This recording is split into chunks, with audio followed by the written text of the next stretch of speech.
Hola, bienvenidos, soy Montse Pardo y arrancamos Capital Empresa.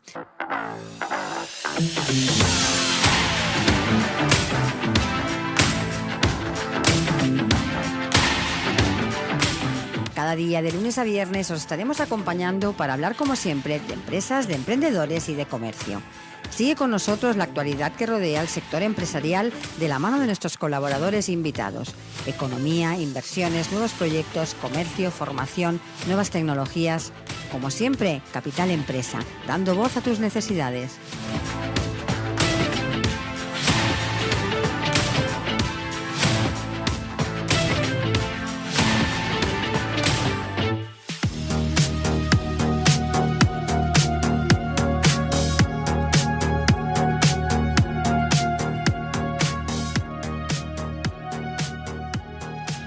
Hola a todos y bienvenidos a Capital Empresa. Como ya es habitual, iniciamos el programa de hoy dispuestos a aportarles la mejor información en relación a las pymes, el comercio, la tecnología, la innovación. Y hoy para empezar el programa hablaremos de biomedicina con el CEO de Catalonian Health Tech y continuaremos el programa con el espacio Tu Segunda Oportunidad de la mano de nuestra colaboradora Diana Dino. Así que arrancamos.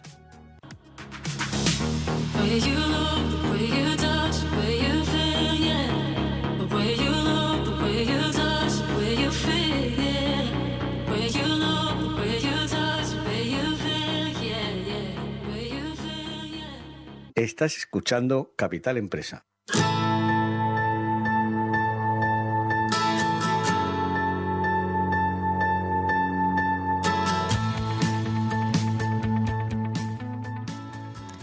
El sector de la biomedicina experimenta un crecimiento acelerado debido a los avances tecnológicos y científicos.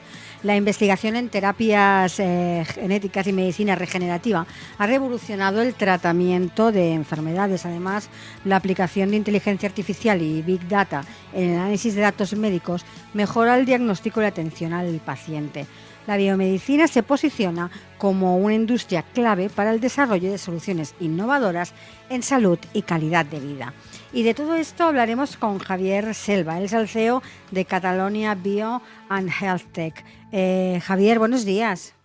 Buenos días. Bienvenido al programa. Muchas gracias por tu participación. Bueno, a vosotros. Para empezar y para conoceros un poquito más, cuéntanos un poco qué es Catalonia Bio. Bueno, primero agradecer a vosotros, a todo el equipo de Capital Empresa y que hayáis decidido visibilizar el sector, que creo que también es muy importante, y esperemos, bueno, pues dar un poquito de esas 4 pinceladas a los oyentes para que sepan un poco qué somos y qué hacemos y qué hay en el sector. Catalonia Bio Health Tech, técnicamente somos una asociación de empresas biotecnológicas y de tecnologías médicas. Esa es técnicamente la razón social. Y estamos acreditados como agrupación empresarial innovadora por el Ministerio de Industria y como clúster por Acció y la Generalitat, que es la agencia de innovación de la Generalitat. A la práctica, realmente lo que somos es una comunidad colaborativa, inclusiva, de más de 220 entidades en el ámbito de salud en Cataluña y que básicamente tiene como principios, por ejemplo, la transversalidad. Es decir, tenemos empresas tanto en el ámbito de farma, biotecnológicas, tecnologías médicas, salud digital y servicios, que genera impacto, porque la mayoría de nuestras empresas tienen las plantas productivas o lo que es el laboratorios de innovación aquí en el territorio. Emprendedora, casi que el 50% de nuestra comunidad son emprendedores y startups, y además tenemos ese compromiso de representación territorial. No solamente somos empresas del área metropolitana de Barcelona, ¿no? Tenemos empresas en las 4 provincias, lo cual también estamos bastante orgullosos de ello. Y eso es un poco lo que es Catalonia Bio Health Tech, brevemente. ¿Cuáles son los principales objetivos de esta asociación?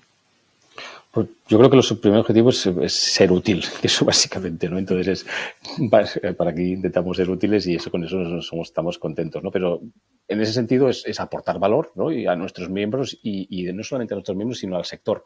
Si nosotros podemos contribuir tanto aportando valor al sector, fantástico. Y eso lo hacemos básicamente, pues es muy fácil, compartimos contactos y conocimiento.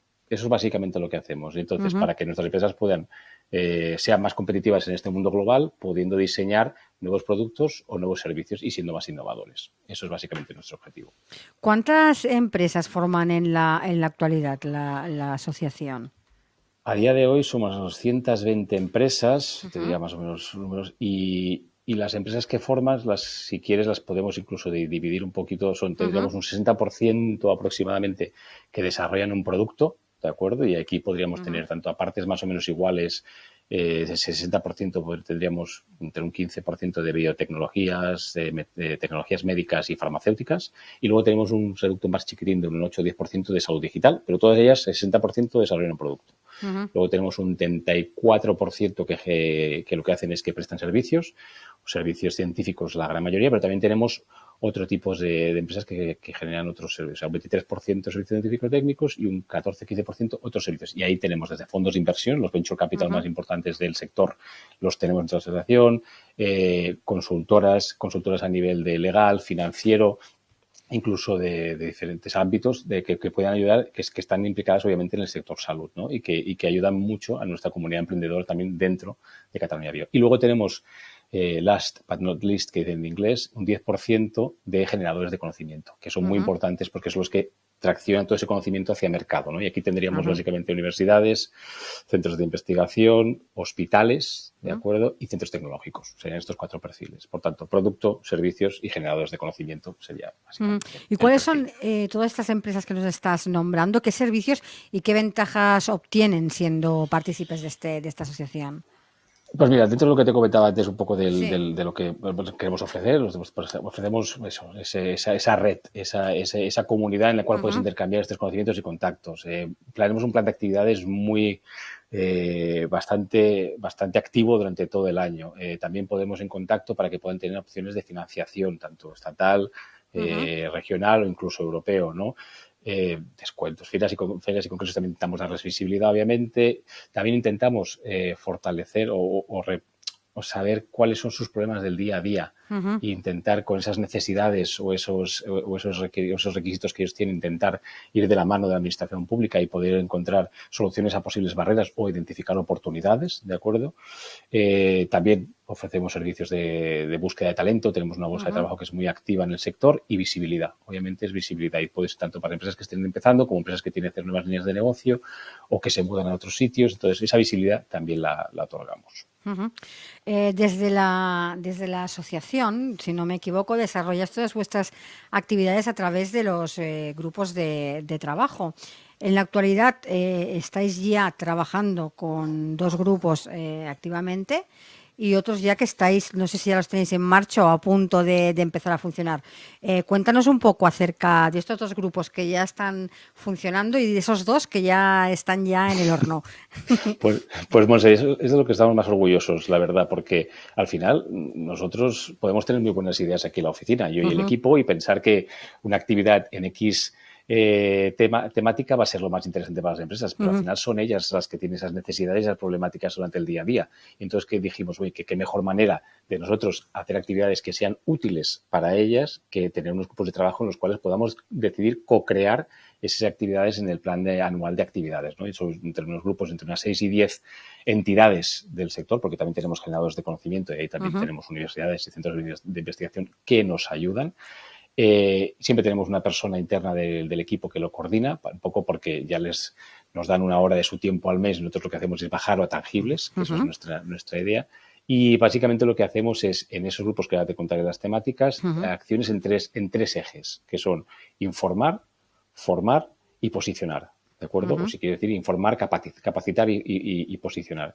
Entonces necesitamos tal información oye, pues vamos a hacer un seminario con algún experto o no, vamos a hacer un workshop o un taller para formarnos y hacer más hands-on, como en inglés, ¿no? O incluso tenemos que hacer un pequeño position paper. Y ahora, básicamente, las temáticas que tenemos a día de hoy son 3, son la de desarrollo de negocio, business development, ¿sí? De acuerdo, que tocamos todo tema regulatorio, temas de internacionalización, tema de inversiones, y demás. El de innovación, obviamente, que el de innovación sí que lo que es más, pues eso, cómo intentar captar fondos competitivos a nivel de innovación europeos, tales o regionales, co-desarrollos, de acuerdo, entre relaciones público-privadas o startups y grandes corporaciones. Y después tenemos otro de tercer grupo, que es el digital, en el cual ahí estamos en las últimas tendencias, tanto como en el ámbito de salud digital, como para transformar digitalmente nuestras empresas, ¿no? Interoperabilidad, uniformizar los datos, reembolso de soluciones digitales, es decir, que alguien pague por esas soluciones digitales que están ya a la espera.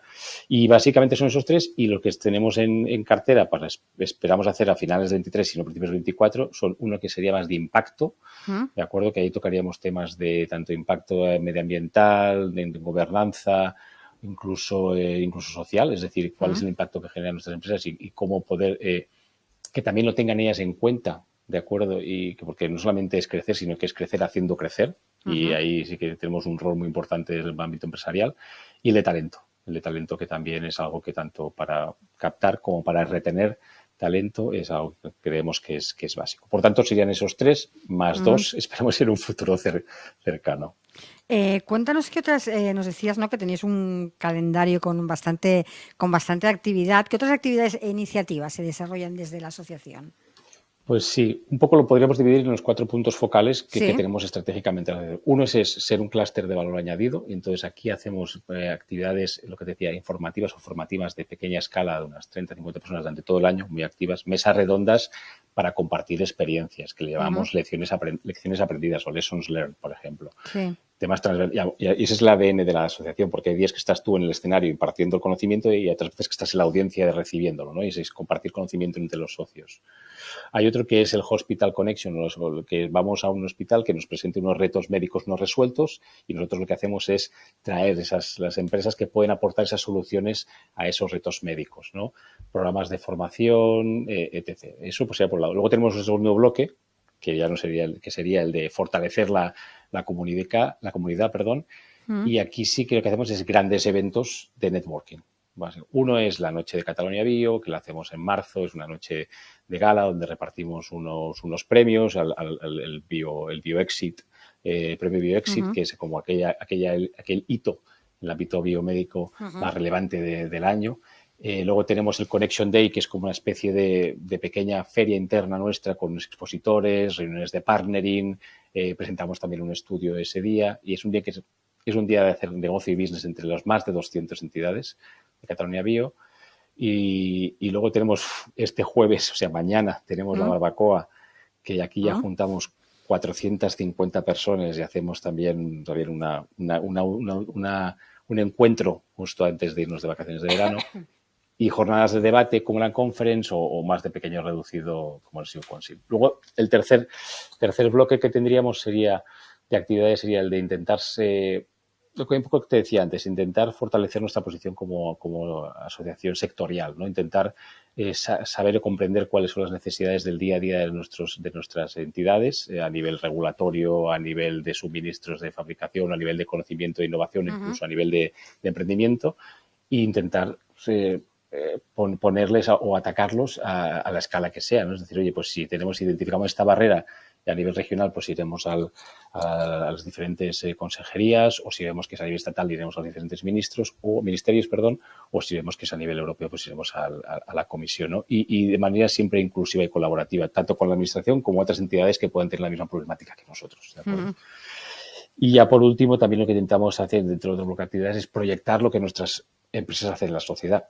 Eso quiere decir que participamos en informes, como que es el informe de la bioregión, que aquí en Cataluña coordina Biocat, y estamos las diferentes sectoriales representadas, FELIN, Pharma Industria y Catalonia Bio and Health Tech. Y luego hacemos nuestro pequeño y humilde estudio de inversión del sector, que lo hacemos juntamente con EY, y es el que presentamos en el Connection Day, que es esa pequeña feria que te comentaba antes, y la verdad es que, bueno, estamos muy contentos. Y además, en aquellas ferias y congresos, pues lo que intentamos hacer pues es intentar dar visibilidad a aquellas empresas que por sí solas no tienen la capacidad de a lo mejor tener un stand, y entonces lo que hacemos es cogemos stands agregados o pabellones agregados, y entonces lo hacemos pues para los grandes congresos, o sea, un Digital on 4 Years for Now, un Bio Spain, un Bio Europe a nivel biotecnológico, una feria médica de Düsseldorf para tecnologías médicas, o un CPHI para el farmacéutico. Vamos a grandes congresos, ¿vale? Y eso sería un poco, esos 4 bloques, todas las actividades que hacemos, que no es poco.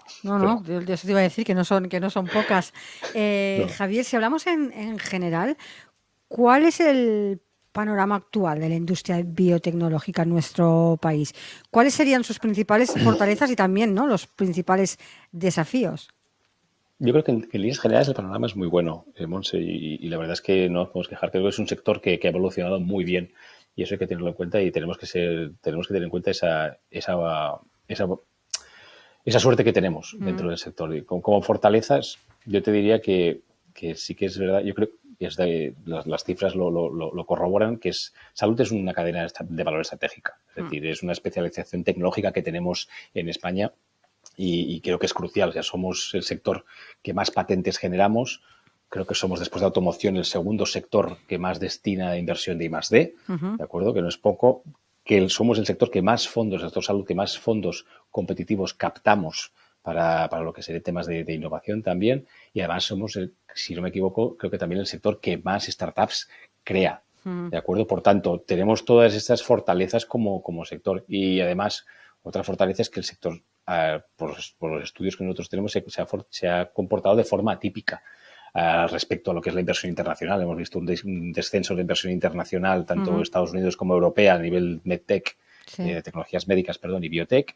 Y aquí en España hemos tenido una evolución al alza bastante típica, lo cual yo creo que demuestra la calidad del ecosistema que tenemos a nivel español y la profesionalización del sector que tenemos. Por tanto, yo creo que eso es algo a tener en cuenta. Y en cuanto a la segunda parte de la pregunta, que son los desafíos, creo que no podemos, podemos mirarlos en el ombligo y decir que somos fantásticos, pero no podemos perder, no podemos hacernos trampas al solitario y decir, oye, no tenemos que perder competitividad a nivel internacional. Es decir, y aquí pues estamos viendo que estamos también a veces perdiendo un poco de liderazgo según qué subámbitos a nivel internacional. Por tanto, aquí sí que tenemos que nosotros hacer nuestro análisis interno a nivel empresarial, pero también tenemos que tener en cuenta que la administración tiene que apostar por el sector salud como un sector estratégico, ¿no? y poder tener esa soberanía tecnológica que es requerida no a nivel no solamente estatal, sino a nivel también europeo, ¿no? Tenemos que ser capaces de producir y capacidad de que nuestra innovación esté aquí y sea propiedad también nuestra, ¿no? Y quizás otras de los retos que tenemos es tener capacidad de escalar nuestras empresas, es decir, que las empresas no solamente se generen, pero que luego no se marchen, sino que se queden aquí, que tengamos capacidad de que se puedan aposentar aquí, tener mayor capacidad de atracción de talento, y eso implica fiscalidad y tributación para los emprendedores, que toda esta innovación que te comentaba antes que tenemos que intentar que se quede aquí, también que se pueda ser adoptada por el Sistema Nacional de Salud, es decir, tenemos que los diferentes hospitales o centros o proveedores de salud puedan incorporar toda esta innovación que nuestras empresas están generando, que creo que es mucha, es decir, tenemos ese gap que tenemos que intentar solucionar. Y creo que por último, pues subirnos al tren de las últimas tendencias, es decir, terapias avanzadas, medicina personalizada, es decir, no podemos quedar haciendo genéricos o tecnologías médicas que pronto se quedan obsoletas, ¿no? Tenemos que seguir innovando. Y eso yo creo que serían las fortalezas y los desafíos que tenemos como sector. Si focalizamos un poco en el sector para centrar un poquito más, ¿qué áreas de la biotecnología están experimentando actualmente un mayor desarrollo? Mira, nosotros, de los datos que tenemos nosotros, en cuanto vemos que ha habido una fuerte inversión, es oncología, más o menos vemos que hay un 20% de las inversiones son en ese área, y terapias avanzadas, ¿de acuerdo? Que tendría también en torno a un 19%. Luego tenemos otras áreas que están entre un 8 y un 10% de la inversión, que serían cardiovascular, infecciosas o patologías del sistema nervioso central, ¿de acuerdo? Esas serían quizás los hot topics, diríamos, de áreas de inversión, más o menos. ¿Y cuál es el nivel de colaboración entre la industria biotecnológica, las universidades y los centros de investigación? ¿Existen programas de transferencia tecnológica realmente efectivos? La colaboración es buena. Te digo, según también datos que tenemos nosotros, en el ámbito de la I+D, tanto las empresas de biotech como medtech, más o menos a partes iguales, colaboran entre más o menos un 20% con los centros de investigación, ¿de acuerdo? Sí. Y eso sí, en menor escala, con un 7% con las universidades. Pero la colaboración es buena. Y con los proveedores de salud, con los hospitales, también hay muy buena colaboración. Por tanto, es que, vuelvo a decirlo, tenemos un gran potencial de innovación y de ciencia y tecnología aquí en España. Entonces, tenemos que saber utilizarlo, ¿no? Y que nuestras empresas también puedan colaborar con ellos. Y en cuanto a los programas, existen programas a nivel regional, a nivel estatal y quizás también a nivel europeo, y son buenos, pero creo que podrían ser más efectivos. Quiero decir que son más efectivos tanto en cuanto a veces estos programas, y obviamente son fondos públicos en la mayoría de estos programas y tienen que destinarse obviamente al crecimiento de las entidades públicas, pero creo que no vamos a ningún sitio si no incorporamos la colaboración público-privada. Es decir, las empresas tienen que estar allá y con todas las salvedades, con todas las cortapisas, con todos los controles que sean necesarios, pero creo que también tenemos que intentar financiar estas colaboraciones por la parte de la empresa. Es decir, en estos programas las empresas también deben tener oportunidad de tener financiación y subvención, no solamente préstamos. Europa lo hace. Por ejemplo, los grants o las ayudas europeas a las entidades públicas las financian 100% y las entidades privadas un 70%. Perfecto. Pero es ayuda, es grant. Lo digo más que nada porque muchas veces pensamos en la gran empresa y que a lo mejor no necesita financiarse, pero también tenemos mucha startup o mucha pyme que, claro, que entrar en estos programas de transferencia que implican préstamos, implica avalar, para ellos es más una maldición que una bendición entrar en estos programas de interés. Ostras, no entro porque es que me genera mucho más problemáticas que no ayudas, ¿no? Por tanto, tener en cuenta la empresa, poder subvencionarla y encima y después también incluso en estos programas que también haya que esa entidad que luego pueda licenciar o codesarrollar esa innovación esté implicada en la ayuda, esté implicada en el programa. Aunque no sea con financiación, pero que esté al final, ¿no? Si es una entidad pública, pues que esa entidad privada a posteriori pueda desarrollar. Si es una pequeña empresa startup, que la grande empresa pueda tener acceso después a esa innovación para poder ayudarlo. Para que sean más efectivos, básicamente. Javier, ahora que hablamos de startups, ¿cuál es el papel precisamente de estas startups en el ecosistema biotecnológico y cómo se está apoyando su crecimiento?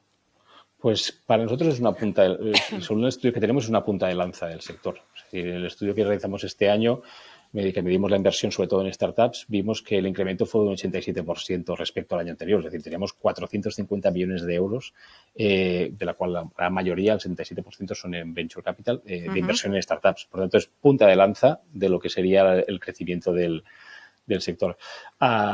Y obviamente existen múltiples aceleradoras y incubadoras que tanto de participación pública como privada, de acuerdo, que les ayudan. Por tanto, yo creo que se les está apoyando bastante bien.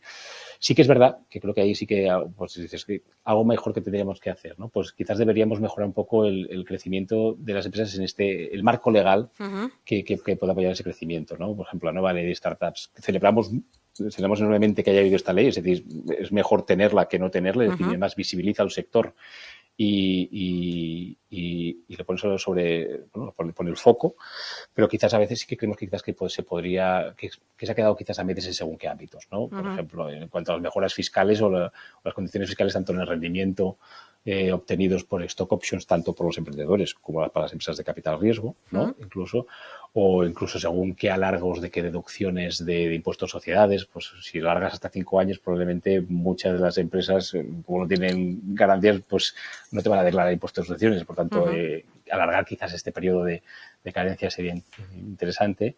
Incluso también en aquellas empresas que acotarlo, ¿no? Aquellas empresas que estén acreditadas como emergentes y demás, pues quizás sí que revisar un poco el impuesto de patrimonio, ¿no? Porque penaliza a aquellos que generan el patrimonio, ¿no? Y que lo mantienen, tiene esa doble penalización y ahí creemos que quizás sí que estamos poniéndole trabas más al emprendimiento que no ayudándolo, ¿no? Por lo tanto, si les ayuda bien, quizás hay algunas cosas del marco legal que podríamos acabar de perfilar, que yo creo que hay voluntad por todas partes, pero vamos, son nuestra joya de la corona y hay que conseguir que escalen, que crezcan y que se aposenten aquí. Javier, ¿cuáles son las perspectivas de futuro del sector?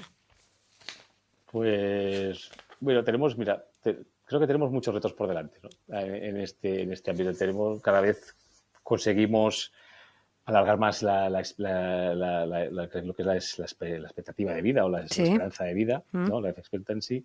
Hemos conseguido que lo que serían enfermedades que antes eran letales ahora sean crónicas, se puedan cronificar, ¿vale?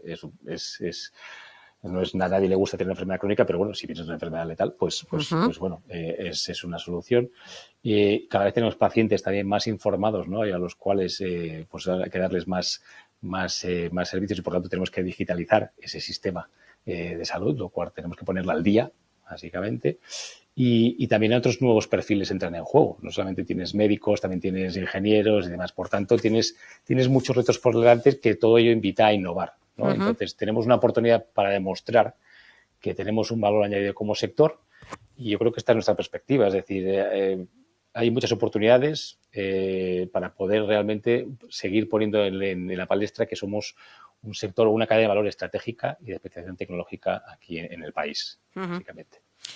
Javier, ya para ir finalizando y centrándonos en Catalonia Bio, ¿cuáles son vuestros objetivos más cercanos? Mira, te diría, ser útil para mí es el objetivo más importante, ¿no? Pero bueno, pero eso no hace falta con quererlo, sino que tenía que trabajárselo, obviamente, ¿no? Y ser un punto de encuentro consolidado del sector, para nosotros ese es nuestro objetivo, ya lo somos, pero seguir manteniéndolo. Tener un plan de actividades muy completo, eso lo tenemos y es un objetivo, pero quizás por ejemplo, empezar a solucionar más los problemas del día a día de nuestras empresas, ¿no? Defender sus intereses. Eso es quizás algo en el cual hemos centrado mucho en tener un plan de actividades muy potente y en la parte quizás de intentar entender las soluciones, pues tenemos que, por ejemplo, dar un golpe más de efecto, ¿no? Y básicamente creo que un objetivo que tenemos ahí es que salud sea un sector estratégico.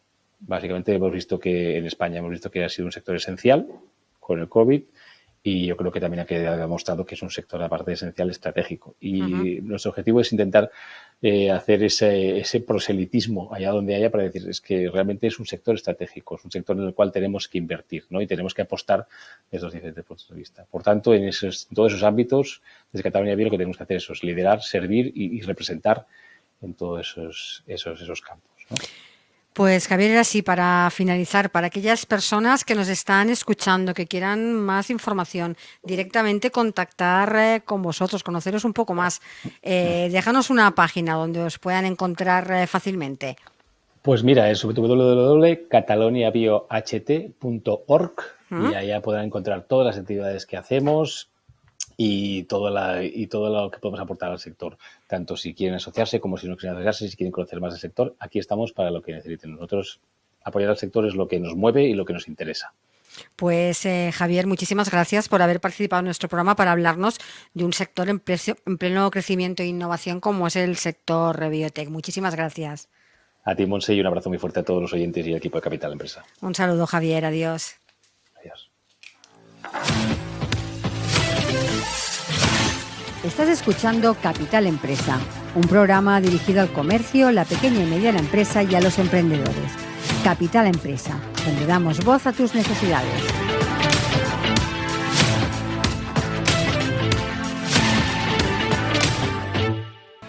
Y continuamos el programa con nuestro espacio Tu Segunda Oportunidad, de la mano de nuestra colaboradora Diana Dinu, que ya todos la conocen, saben que es licenciada en Finanzas, que es homologada por el Banco de España y que centra su actividad en la refinanciación de activos. Diana, buenos días y bienvenida. Buenos días, Monse, gracias. ¿Qué tal? ¿Cómo estás? Sufriendo los calores, ¿no? Hoy, la verdad, estos días son tremendos, pero vamos, sí, es verano. Ya sabíamos que vamos a llegar aquí, ¿no?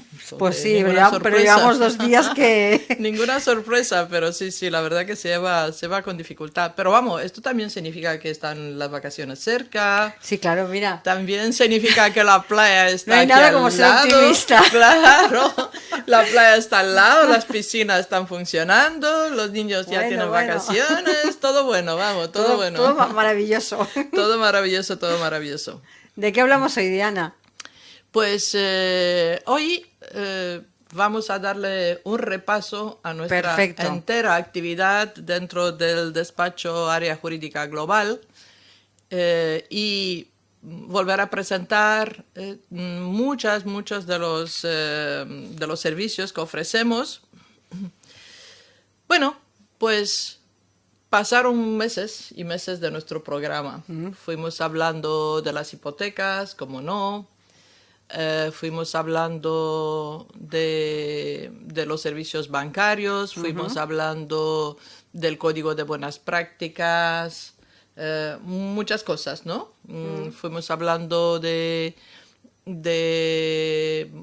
la ley de segunda oportunidad. La ley de segunda oportunidad, refinanciación, fuimos hablando de muchas cosas, ¿no? De los autónomos, de las bajas por enfermedad de los autónomos. Exactamente. Muchas cosas. ¿Sí? Muchas cosas. Y son cosas... Los casos reales que algunos han sido... espectaculares, y estamos en ello y sí, con extraordinarios resultados. Pero vamos, como que son tantas cosas, pues me gustaría en este programa dar una visión un poco más global de todos los servicios y para que veas que aunque que parezcan dispares mirado programa por programa, si lo miras en su conjunto te das cuenta que hay una línea general, que es el derecho bancario, el derecho financiero, y que une de alguna manera la gran mayoría de los servicios que damos. Área Jurídica Global es un bufete de abogados con más de 20 años de experiencia especializado en derecho bancario y la defensa del deudor. Bueno, esto es una buena definición. Área Jurídica Global es un bufete de abogados con más de 100 despachos profesionales en toda España. Es cierto que tenemos la central aquí en Barcelona, también tenemos central en Bruselas. Hay juicios que necesitan de una mano en el Tribunal de Justicia de la Unión Europea, pero que la enorme mayoría del trabajo se hace aquí y se dirige a la legislación española. Y a ver, ¿cuáles son los servicios más demandados por nuestros clientes, donde más énfasis ponemos? Yo creo que el más demandado de todo es la ley de segunda oportunidad, ¿vale? La ley de segunda oportunidad es como una especialización de nuestro despacho. Fuisteis los primeros, ¿no? Que Fuimos trajisteis los aquí en primeros, España. sí, la ley de segunda oportunidad es una normativa europea que funciona desde el 2015 en España. Sin embargo, Área Jurídica Global desde el 2014 pedía aplicar esta normativa europea en base evidente a la normativa europea dentro de España. A través de la ley de segunda oportunidad ayudamos a personas físicas a cancelar, renegociar o refinanciar sus deudas, también sea o no autónomos, y llevamos más de 7.000 casos con sentencia favorable aquí en Barcelona y más de 30.000 en toda España. De hecho, somos el bufete que más aplica la ley de segunda oportunidad en toda España con resultados. Te puedo decir, más de un 95% de los resultados son positivos, pero bastante más. Bueno, me limito al 95% para ser prudente. Para ser prudente, sí. Después, otro servicio muy demandado y cada vez más demandado últimamente son los servicios relacionados con las hipotecas. Valorar la hipoteca aunque esté pagada, aunque esté activa, aunque ha pasado por varias fases. Te contaba, me llegó un señor que traía en la mano 8 hipotecas enlazadas, pero que de hecho eran 10. Le faltaba a él físicamente dos de las hipotecas. Se acostumbra a los bancos, te hace una hipoteca, bueno, unos años más tarde eres tú el que le pide al banco que una mejora y pasa una innovación, y unos años más tarde es el banco el que te propone algo que tú no entiendes muy bien lo que es, pero que parece interesante y se hace otra innovación, y así de una en otra pues puede que llegue a 10 documentos ya escritos. En todos estos documentos has dejado dinero, si has ido pagando los gastos de todos, solamente si hablamos de los gastos, si tienen en cuenta que la media de los gastos de una hipoteca son unos 2.000 euros, en 10 escrituras te has dejado 20.000 así de un soplo, sin calcular nada más, ¿vale? Valoramos la posibilidad de reclamar las cláusulas abusivas, que es muy importante. Las cláusulas abusivas, recordemos, era la cláusula suelo, sí, el IRPH. Hay muchas más cláusulas abusivas, pero estos son las más sonadas, las más comunes. Y recuperar el dinero, por un lado, cláusulas abusivas, y por el otro lado, el tema de la recuperación de los gastos de la hipoteca, ¿vale? Quiere decir, aquí hay más de 30 cláusulas, tipos abusivos diferentes que se pueden encontrar dentro de una hipoteca. No acostumbra a haber 30, pero puede ser. Y se recupera bastante o mucho dinero para los clientes. Por lo cual, el tema de estudio y valoración de cláusulas abusivas es importante. Otro tema importante y también relacionado con la hipoteca es el papel de los avalistas. de los avalistas. Recuerdo que hemos hablado aquí de algún de los caso. fianzadores, tremendo, Sí. son casos tremendos. Una pareja joven que sin recursos o cortos de a capacidad de endeudamiento, siempre echan mano a la familia, viene mamá y papá y firma lo que haga falta, porque todo es una alegría, un momento de satisfacción, vamos a tener una nueva casa, un nuevo piso, un hogar, no sé qué, pero nadie lee con atención qué es lo que se firma. Y mucho más se da cuenta de las consecuencias. Un avalista es alguien que responde con todo su patrimonio presente y futuro. Quiere decir, ponga o no ponga ahí la dirección de su casa, responde con su casa. Así que hay que estudiar la hipoteca, mirar si hay cláusulas abusivas a la hora de firmar como avalistas, y las hay. En España hay muchas cláusulas abusivas con respecto a los avalistas. Se puede reclamar estas cláusulas abusivas y el resultado de la mayoría de estas reclamaciones es sacar a los familiares, a los avalistas de la hipoteca, en base de que han firmado con renuncia a sus derechos.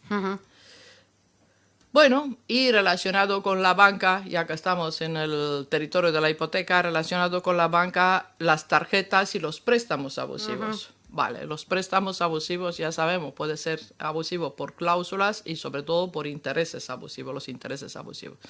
Los intereses abusivos de las tarjetas ya ni hablamos, todo el mundo sabe que una tarjeta es mucho más cara, tiene un interés mucho más alto que el préstamo en sí.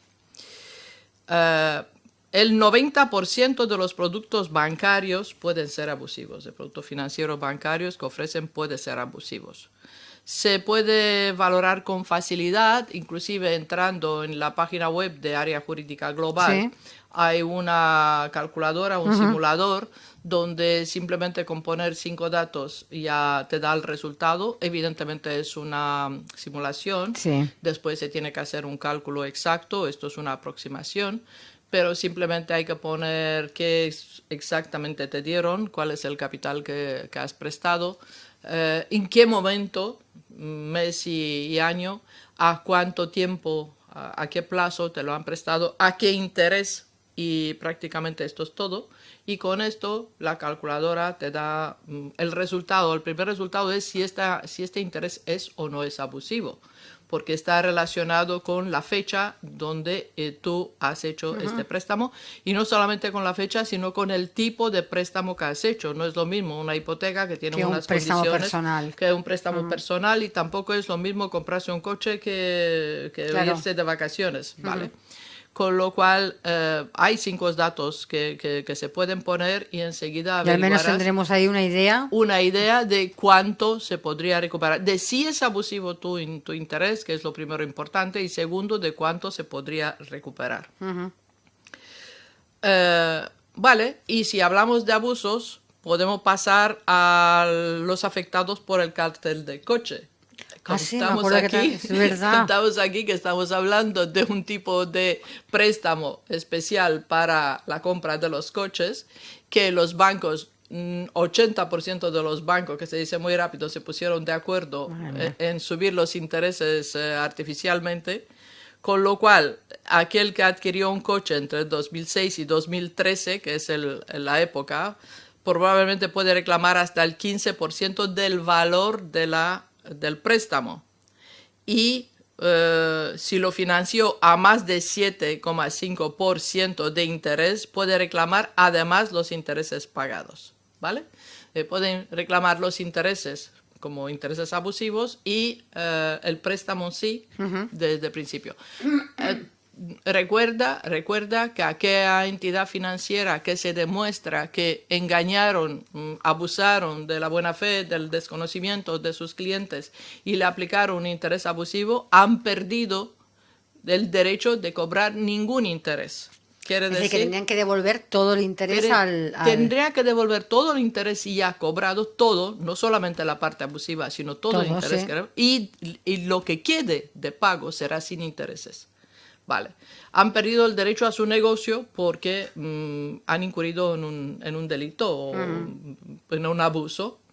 Por eso se llama abusivas, cláusulas abusivas.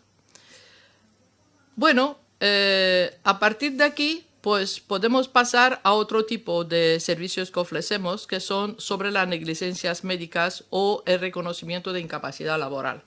También hablamos esto, en el sí. tema, sí, en el tema del reconocimiento de la incapacidad laboral hay un tramo muy largo y muy dificultoso y mucho más para una persona que se encuentra mal de salud.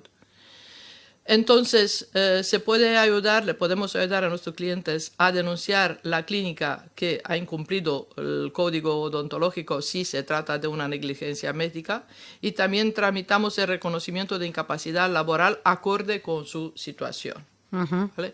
Es importante y de verdad lo digo a todo el mundo que se encuentre en la posibilidad de solicitar o la intención de solicitar incapacidad laboral. Es muy importante que cuente con un profesional de este sector, porque hay mucho abuso, esta vez por parte de la Seguridad Social. La Seguridad Social, como norma, contesta a estas solicitudes negativamente. Y además recuerdo que lo estuvimos hablando y los plazos eran enormes, un año y sí. medio, 2 años, la gente está despistada, pues hay gente que dice, no, es que imposible ya. Y entonces sigue, y esto se agrava, esto será peor en el siguiente año, en el siguiente tramo.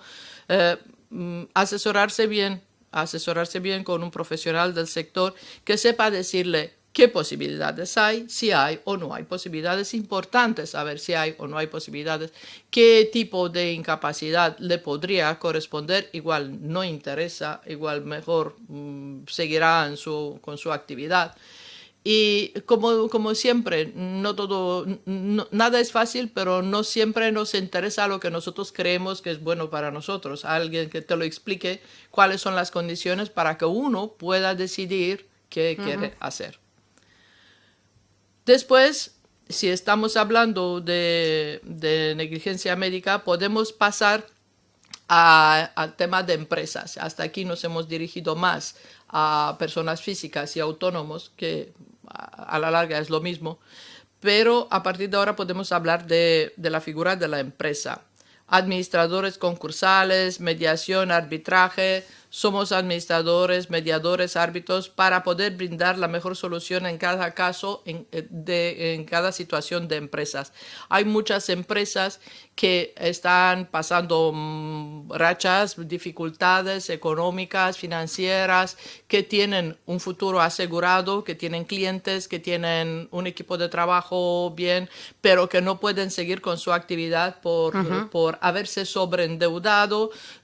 A muchos de ellos los intereses que le han dado son abusivos. Hay que volver a mirar los contratos de financiación que tienen, negociar, renegociar o reclamar estos contratos que tienen, buscarle financiación en otros sitios si es el caso, o simplemente reestructurar la situación que tiene, o pasar por concurso de administradores, pasar por los tramos que hay que pasar, pero muy importante de todo esto, lo más importante de todo esto, suavizar mucho la situación, la responsabilidad de los administradores. Aquel que ha cerrado una empresa, y mucho más el que ha cerrado de mala manera una empresa como administrador, ya sabe que esto le va a perseguir al resto de su vida, con lo cual el administrador tiene una responsabilidad tremenda, igual que cuando coges una hipoteca, igual cuando firmas como avalista, prácticamente es el avalista de la empresa. No te das cuenta que el resto de tu vida te persigue y que tú eres responsable con todo tu patrimonio, con lo cual hay que dejar muy bien a los administradores. Concursos de acreedores, llevamos concursos de acreedores, le ayudamos a cerrar su empresa si este es el caso, o a valorar otras posibilidades alternativas al cierre, recurrir a la ley de segunda oportunidad para poder seguir con la profesión, con la actividad profesional. Recuérdate que los autónomos que recurren a la ley de segunda oportunidad pueden conseguir eliminar sus deudas sin tener que cerrar la actividad. Esto pueden es seguir trabajando. Importantísimo. Pueden seguir trabajando, pueden seguir con su actividad profesional. Esto es importantísimo y muy importante que la gente lo sepa, lo entienda y lo aplique.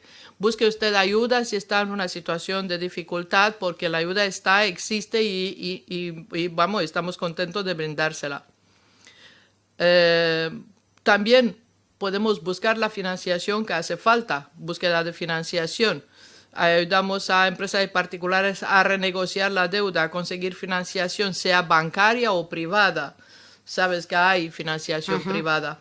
Evidentemente la financiación privada es mucho más cara que la financiación bancaria, pero tiene la ventaja de que es rápida, muy rápida, y tiene la ventaja de que acepta aquí una clase de clientes que la banca no acepta, ¿vale? Por deudas, por lo que sea, la financiación privada sí que acepta un riesgo, asume este riesgo que la banca no lo quiere asumir. Otro tema importante es el registro de morosidad. Estas plataformas donde aparecen los morosos, que aparecen con derecho o sin derecho de aparecer, incluso después de haber pagado sus deudas. Vale, recordemos que no te pueden incluir, legalmente no te podrían incluir en un registro de morosos si no hay una sentencia de un juez, de un juzgado, que sentencie esto, que ya eres moroso. Eres moroso el día que te ha sentenciado un juzgado como tal. Pero ¿qué pasa? Si no pagas 2 cuotas de lo que sea, telefonía, yo qué sé, luz, préstamo o lo que venga, es muy probable que automáticamente esta gente te incluya en listados de morosos. Pues, ¿qué pasa? Que esto se puede recurrir. Se puede mandar una carta a todos los listados de morosos, lo primero con solicitar que te facilite tus datos, y te lo deben de facilitar, y después una carta solicitando que te quiten de ahí, puesto que no hay una sentencia que te condene a esto, y evidentemente a continuación te van a quitar del listado de morosos. Pero como esto es un abuso que ocurre constantemente, pues esta empresa va a ser avisada como que ha solicitado ser borrado del listado, y 1 mes, 2 meses más tarde, pues volverá a meterte en el listado de morosos, que esto es un círculo vicioso que no se acaba nunca. También es muy importante que una vez que has acabado, de la forma que sea, o pagando tu deuda o recurriendo a la ley de segunda oportunidad para liquidar, para que desaparezca, para exoneración de la deuda, es muy importante que sepas que eres el único con la obligación de quitarte del listado de morosos. Nadie más lo hará por ti. Nosotros sí, evidentemente, tú o las defensas que tengas. Por esto, la última cosa que hacemos después de conseguir la exoneración total de las deudas es mandar la sentencia a todos estos listados de morosos y solicitar ser borrado de los listados. Y como que no nos fiamos, y para asegurarnos que así es, le vamos a solicitar un certificado a cada uno de ellos que diga: este señor no debe nada a nadie, quiere decir un certificado libre de deudas, a todos los listados de morosos, incluido el Banco de España. También existe lo que se llama el derecho al honor. Yo lo pongo al final del todo siempre porque es el que menos recorrido tiene, pero sí también existe. Le asesoramos y acompañamos en todo el procedimiento judicial del derecho al honor. Ponemos la demanda que necesita, reclamamos la indemnización correspondiente si se da el caso. Bueno, así contado rápido, estos son los servicios más demandados de nuestro despacho. Son muchos servicios. Son muchos servicios. Están en un área muy, muy concreto del derecho bancario, derecho financiero, la defensa de los deudores, pero evidentemente como despacho de abogados podemos hacer muchas más cosas. dependiendo, y como has visto con los casos reales, a mí me alucina los casos reales, la vida siempre es mucho más interesante que la ficción, mucho más. Hay cosas que no te puedes creer, estás mirando y no lo entiendes, pero vamos, al final sí. No te puedes creer. Evidentemente su caso es único, su caso es especial y evidentemente siempre desarrollamos servicios en base a la demanda que tenemos. Si hay demanda de un servicio en concreto, en este momento creo que llegué a contarte, también estamos en varios concursos penales, en varios concursos, en varios juicios penales, por temas que no venían con la financiación, pero que sí, que nuestro cliente lo necesita. Pues Diana, me ha parecido súper interesante que nos explicaras hoy a modo de resumen todos vuestros servicios, que sabemos que son muchísimos. Siempre hemos recomendado desde aquí que cualquier duda que tengamos, siempre acudamos a un profesional como vosotros para como mínimo para resolverlas, y a partir de aquí ya veremos, pero la consulta siempre. Sobre todo para el asesoramiento, que siempre es gratuito. Nuestro asesoramiento siempre es gratuito. Uno necesita saber en qué situación se encuentra y se lo vamos a explicar profesionalmente de forma gratuita. Pues Diana, como siempre, muchas gracias. Nos vamos ya de vacaciones, así que hoy ha sido el último programa. Ya que decías de las piscinas y la playa, pues ya te dejamos libre para que al menos los jueves puedas ir a la piscina y a la playa. Ya verás. Diana, muchísimas gracias por todo lo que nos has aportado esta temporada y esperamos verte la siguiente. Así que, bueno, felices vacaciones. Gracias. Y nos vemos pronto, Diana. Un abrazo. Disfrutar todo el mundo. Un abrazo para todos.